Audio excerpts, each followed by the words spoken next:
She gets fresh flowers. You're a woman. That makes you happy, right? Okay. There's a young lady behind here on the camera here. I wish you could see her face. She's staring at me like my wife does. And then she gets flowers. Everybody's happy. They have my information. They charge my card. And I don't pay $20 for the flowers, but I'll pay the extra for the ease of which they give me the peace of mind of not having a pissed off wife. I'm not really paying for the roses. You understand what I'm saying? I'm paying for the ease of like, hey, I got stuck at the airport anniversary. All right, I'll double the roses. You understand what that really happened, by the way. I see the sincerity in your face. I mean, she was just like, what? All right, I'll just double the roses.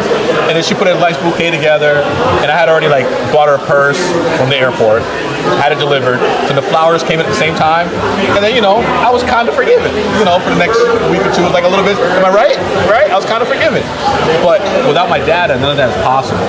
So I say all that to say that, like, the customer, the ease of which you make the customer relate to you and pay for your services and go with you is how they'll say yes now. The sale is the process. That's the best way to say it. The sale is the process. If I tell the customer, hey, I want you to choose me, and I'm going to make this so easy for you, you're going to forget I'm there. But if I call you for the next 2 weeks, you'll be done. If you just pick up my call, make me a priority, and they listen, and it happens, and I deliver, that's the sale.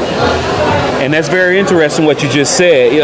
If I call you for the next 2 weeks and you pick up your call, because I know your company, a lot of loan officers like working with you, and one of the reasons is you collect that data securely, and then you use that data to nourish, and you have one of those guarantees, which I don't know if you call it a guarantee. I can't call it a guarantee. But a lot of times you're able to close these things that takes 60 plus days for a lot of people in 2 weeks. Our average turnaround time is 11 business days.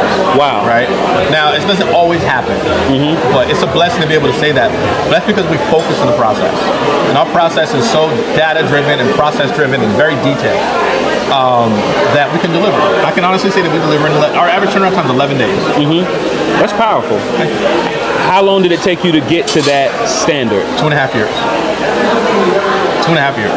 We started with like 3.5 weeks, 3 weeks. Now it's 2.5 years. Yeah. How are you able to do that? A lot of failure, man. It's a lot of failure. I mean, I know how I want it to go, but it doesn't always start off that way. You understand what I'm saying? Like, even remember I talked to you earlier about setting up a webinar. I don't know anything about webinars. I knew that when I was back to being a mortgage broker, I was in retail. I knew what was wrong with the process in retail, which is speed. I'm like, I want to be the fastest. So I worked and acquired the software, acquired the knowledge. I literally I know other people that are closing even faster than 11 days. And I hit them up. I called them up, say, listen, what are you doing? And I saw what they were doing, and then some of the stuff I can't do because it's expensive. But some of the stuff I can do. So I might not be 7-8 days fast, but I worked my way up to be able to afford 11 days fast. You understand what I'm saying? Well, when I first started, I couldn't, I didn't have the money and the resources to just dump into everything all at once. So I just did little by little by little, which is the best way to grow.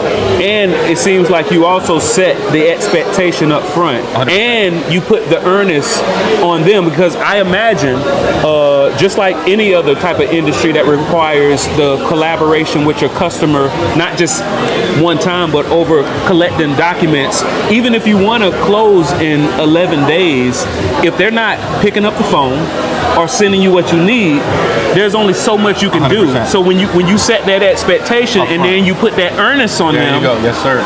If they don't pick up the phone, that's your reasonable 100% excuse. 100%. I mean, with me, it doesn't normally happen. But when it does happen, I tend to drop the client a little bit, because if they're not gonna help me help them, it's only gonna end bad anyway. But after doing this for so long, they can see the urgency. You can hear the urgency in my voice, and I set the tone and the culture for the other members of my company to do the same. Where it's my processor or my loan officer assistant or whoever's calling on my behalf, there's going to be a sense of urgency because we're working hard on your behalf diligently. We need you to help work hard on your behalf too. That's pretty much how I approach it.